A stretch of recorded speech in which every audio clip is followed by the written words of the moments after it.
అందరికీ వందనాలండి. దేవునికి మహిమ కలుగును గాక.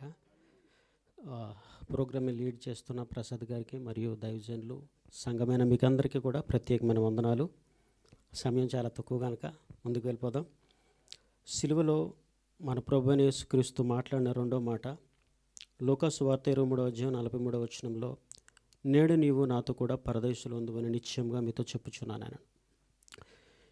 ఈ మాటలో సర్వ మానవాళికి కలిగిన రక్షణ గురించి మాట్లాడుతున్న మాట ఇది. రక్షణ అనేది మనుషులకు అందరికీ ఎలా కలుగుతుందనేది ఈ యొక్క చిన్న మాట ద్వారా మనకు అర్థమవుతుంది. 39వ వచనం నుండి 43వ వచనం వరకు కనుక ఎవరు చదవద్దు, చూసుకుంటే కనుక ఇద్దరు దొంగలు మరియు యేసుక్రీస్తు మధ్యలో జరుగుతున్నటువంటి మాటలు. ఈ మాటల్లో ఒక వ్యక్తి అయితే దూషించినట్లు మనకు కనపడుతున్నాడు. ప్రస్తుతం మనం చదువుకున్న పాసేజ్లో ఈ రక్షణ అనుభవంలో మొట్టమొదటిది మనకు కావాల్సింది ఏంటంటే కన్ఫెషన్, ఒప్పుకోలు, పాపపు ఒప్పుకోలు. ఇక్కడ ఒక దొంగ రక్షింపబడినట్లు మనం చూస్తూ ఉన్నాము. ఆ దొంగతో ప్రభు మాట్లాడుతున్న మాట నేడు నీవు నాతో కూడా పరదేశులు ఉండవు. దేవునితో పాటు ఒక దొంగను తన రాజ్యంలోనికి దేవుడు తీసుకువెళ్తున్నాడు అంటే ఆ వ్యక్తి రక్షింపబడ్డట్లే కదా. దేవుడు ఆ వ్యక్తిని రక్షించుకున్నాడు. రక్షణకు కావలసింది ఏంటి? అక్కడ రక్షణ జరిగింది అని మనం నమ్ముతున్నాము. రక్షణకు కావలసిన మొట్టమొదటి ఒక విషయం ఏంటంటే ఆ దొంగ మాట్లాడుతున్నాడు చూడండి. 41వ వచనంలో ఆయన మాట్లాడుతూ ఉంటాడు, మనకైతే ఇది న్యాయమే, మనం చేసిన వాటికి తగిన ఫలం పొందుచున్నాం. దొంగ మాట్లాడుతున్నాడు, మనకైతే ఇది న్యాయమే. ఏంటి న్యాయం? మనం తప్పు చేసాం, మనం పాపం చేసాం, మనము పాపంలో ఉన్నాం కాబట్టి ఈ శిక్ష అనుభవించడం మనకైతే న్యాయమే. ఎందుకంటే నేను పాపంలో ఉన్నాను కనుక నేను శిక్షింపబడతాను అనే వ్యక్తి, అంటే ఆ వ్యక్తి నేను పాపినని ఒప్పుకోగలుగుతున్నాడు. అర్థమవుతుందండి? కన్ఫెషన్. రక్షణ అనుభవంలో మనం కొనసాగాలంటే మొట్టమొదటిది నేను పాపినని నేను గ్రహించాలి. నేను నీతిమంతుడిని, నేను గొప్పండి, నేను అన్ని ధర్మాలు చేశాను, ఈ దానాలు చేశాను అంటూ మనం ముందుకు వెళ్ళిపోతే కనుక మన జీవితంలో రక్షణ అనేది ఎప్పటికీ కలగదు. మొట్టమొదట రక్షణ మనకి కలగాలంటే మనం తెలుసుకోవాల్సింది మన గురించి మనం తెలుసుకోవాలి ఫస్ట్. అదేంటంటే నేను పాపినని గ్రహించాలి. రక్షణ ఇక్కడ దొంగ రక్షింపబడటానికి మొట్టమొదట ఆయన చేసిన పని ఏంటంటే కన్ఫెషన్. నేను పాపినని ఒప్పుకున్నాడు అతను. ఈ రోజున మీరైనా సరే, ఎవరైనా సరే, ఎంత గొప్పలైనా సరే, ఇక్కడ కూర్చున్న దైవజనులైనా సరే, ఎవరమైనా సరే, మనమందరము పాపులమే. అక్కడ 1 యోహాను పత్రికలో ఒక మాట ఉంటుంది, ఎవరైతే తమ పాపములను ఒప్పుకుందరో వారి పాపములను మాత్రమే దేవుడు క్షమిస్తాడంట. ఎవరి పాపాలు క్షమింపబడతాయంట? ఎవరు ఒప్పుకుంటారో వాళ్ళ పాపాలే. ఈ రోజున నేను చర్చికి వస్తున్నానని చెప్పి నా పాపాలు పోవు. నేను చర్చి అటెండెన్స్ అవుతున్నాను, పాటలు పాడుతున్నాను, ప్రార్థన చేస్తున్నాను, నేను ప్రసంగం చెప్తున్నాను, మరంటలు కూడా ప్రసంగం చెప్తున్నానంటే నా పాపం పోదు. మరి పాపం ఎలా పోతుంది? నేను దేవుని ఎదుట ఒప్పుకోవాలి, నేను దేవుని ఎదుట కన్ఫెస్ అవ్వాలి, నేను పాపిని ప్రభువా అని నేను చెప్పుకోగలిగిన రోజున నా పాపం పోతుంది. ఇక్కడ దొంగ రక్షింపబడటానికి మొదటి కారణం నేను పాపిని ఒప్పుకున్నాడు. రెండవది 42వ వచనంలో ఒక ఆయన మాట్లాడుతున్నాడు చూడండి.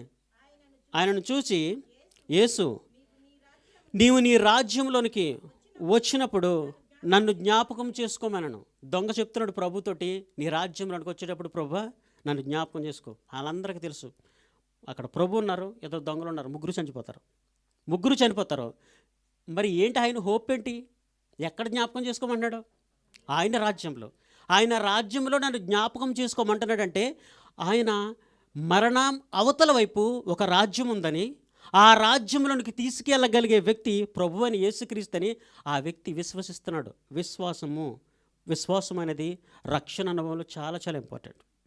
విశ్వాసం చాలా ఇంపార్టెంట్. విశ్వాసం అంటే ఏంటి? విశ్వాసం అన్నది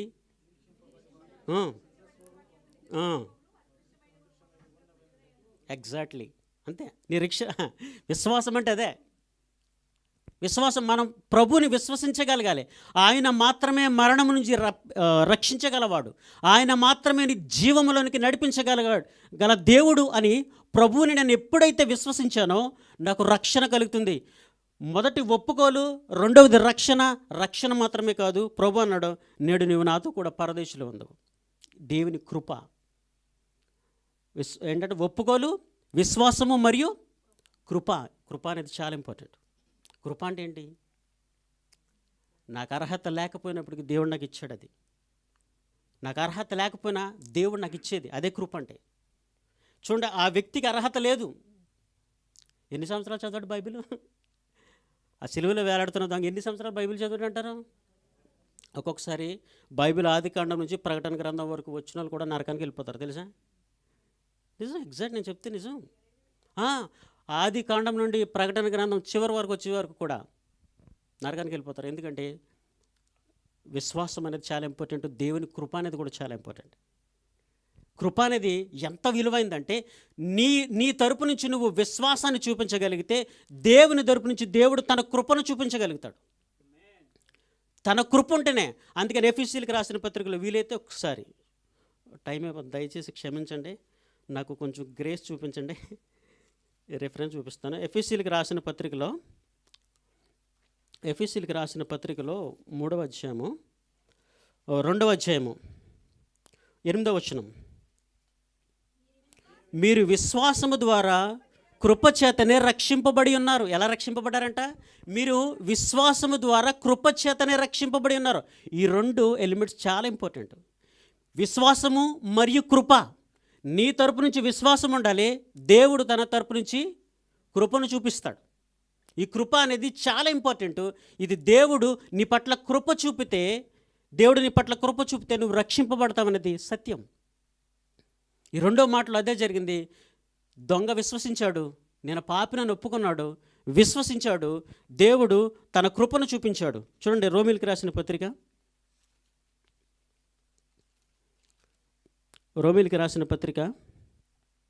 5వ అధ్యాయము 8వ వచనం.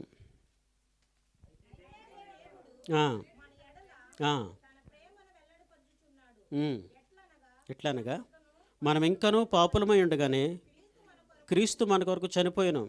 కాబట్టి ఆయన రక్తము వలన ఇప్పుడు నీతిమంతులుగా తీర్చబడి మరింత నిశ్చయముగా ఆయన ద్వారా ఉగ్రత నుండి రక్షింపబడము. చూడండి, కృప అంటే ఎలా ఉంటుందంటే, ఇప్పుడైనా మనమైనా సరే మనము తప్పు చేసామనుకోండి, మన ఇంట్లో వాళ్ళు కూడా ఎలా అంటారంటే, నువ్వు మారావంటేనే నా దగ్గరికి రా, లేకపోతే రావద్దు. నీ జీవితాన్ని మార్చుకుంటేనే నువ్వు మావాడు, లేకపోతే కాదు.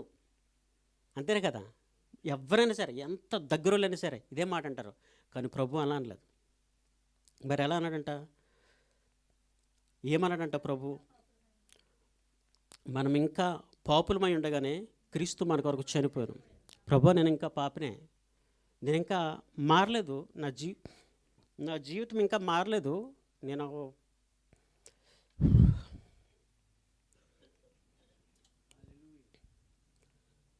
నా జీవితము ఇంకా లేకపోయాను, పరిస్థితి ఇంకా బాగోలేదు, నేను మారలేదు ప్రభు, నేను నీకు పనికిరాను, నేను వ్యర్థుడను. అయినప్పటికీ కూడా ప్రభు నన్ను ప్రేమిస్తున్నాడు. ప్రభు తన కృప చూపించాడు మన పట్ల, తన ప్రేమను మన పట్ల వెల్లడిపరిచాడు.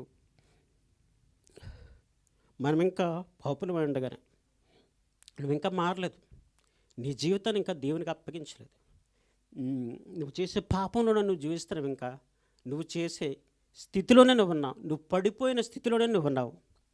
కానీ దేవుడు, నువ్వంటే నాకు ఇష్టం, నువ్వు మారాలని నేను చనిపోతున్నా, నీ జీవితాన్ని మార్చుకోవాలని నేను చనిపోతున్నా, నువ్వు మారాలి, నువ్వు నాకు కావాలి అని ప్రభు మనతో మాట్లాడుతున్నాడు. ఆయన కృప ఉన్నతమైనది. మనము రక్షింపబడాలంటే దేవుని కృపను మనం తప్పకుండా పొందుకోవాలి.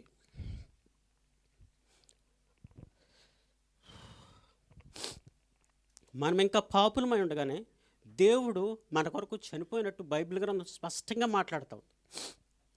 మనలో ఇంకా చాలా భయంకరమైనటువంటి పాపాలు ఉంటాయి, మనం ఇంకా విడిచిపెట్టలేని పాపాలు చాలా ఉన్నాయి. దేవుడు మాట్లాడుతున్న మాట ఏంటంటే, తన కృపను చూపిస్తున్నాడు. ఈ రోజున మనం నా వాళ్ళే అనుకుంటున్న మన వాళ్ళు కూడా మనల్ని వెలివేస్తారు.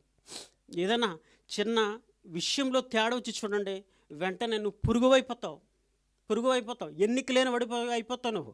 కానీ దేవుడు నిన్ను ఎప్పుడు అలా చూడలే. దేవుడు నిన్ను ఎలా చూస్తున్నాడు? ఉన్నతమైన వ్యక్తిగా, తన కుమారుడిగా నిన్ను చూస్తున్నాడు. అందువలననే మనకి రక్షణ కలిగింది. కానీ మనమేదో గొప్పవాళ్ళు, మనమేదో ఉన్నతమైన వాళ్ళు, థ్యాంక్ యూ, మనమేదో గొప్పవాళ్ళు, మనమేదో ఉన్నత వాళ్ళమైన మనం బాగా చదువుకున్నామనో మనకి రక్షణ కలగలేదు. దేవుడు మనం విశ్వసించాము, దేవుడు తన కృపను మన పట్ల కనపరిచాడు.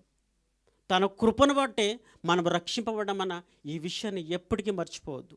కాబట్టి నేను చెప్తున్న మాట ఏంటంటే, మనం ఇంకా పాపులుగా ఉండగానే, నువ్వు ఇంకా మారాలి, నీ జీవితాన్ని మార్చుకోవాలి, నువ్వు ఇంకా పాపివే, నేను పాపినై ఉండగానే దేవుడు తన రక్తాన్ని మన కొరకు చిందించి తన ప్రాణాన్ని మన కొరకు పెట్టాడు. అది దేవుని ప్రేమ, అది దేవుని కృప. అటువంటి కృపను మీరు అందరూ పొందుకోవాలి. ఒకవేళ మీరు ఇప్పటివరకు ఈ కృపను పొందుకోలేకపోతే కనుక, విశ్వాసం ఉంచి మీరు రక్షింపబడాలనుకుంటే కనుక, అనౌన్స్మెంట్ చేశారు, తప్పకుండా మీరు బాప్టిజం తీసుకోండి, మీ జీవితాన్ని మార్చుకోండి. సమయాన్ని వృధా చేయొద్దు.